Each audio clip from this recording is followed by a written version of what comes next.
and is transitioning the auto sector right out of our country.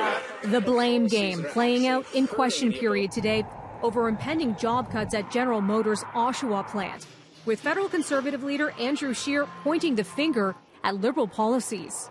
Now, workers in Oshawa are fighting to keep their jobs, Mr. Speaker. The least that this Prime Minister can do is help them in that fight. Will he repeal the carbon tax so that Canadian auto sector jobs can stay right here in Canada? Our hearts go out to the workers in Oshawa in terms of understanding that the best way to secure jobs for the future is to take genuine action on climate change and aid our economies and our families to support and to thrive through the transition to a lower carbon economy. That is what we are doing.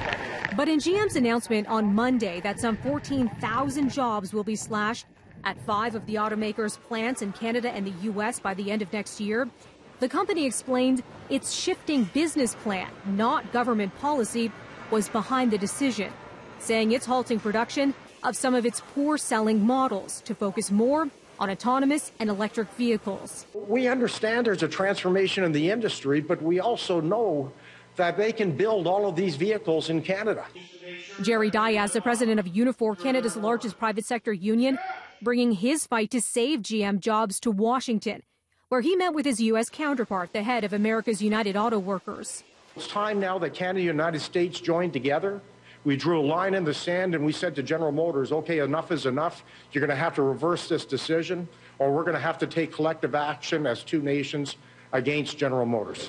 Before leaving for Washington, Diaz called for tariffs to be slapped on imports of GM vehicles made in Mexico.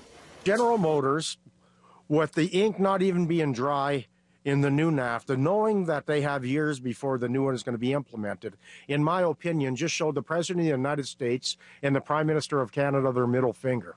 The Prime Minister's office shared details of a call yesterday between Justin Trudeau and Donald Trump, saying both leaders expressed disappointment with GM's decision to close plants. Trump yesterday tweeted a threat to cut all GM subsidies, comments that sent GM stock tumbling.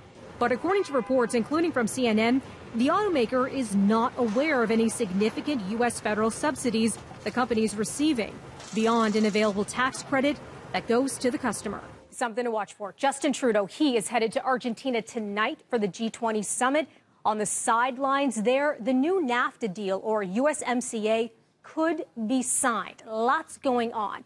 Now, will there be friction over the General Motors job cuts, not to mention tariffs on steel and aluminum?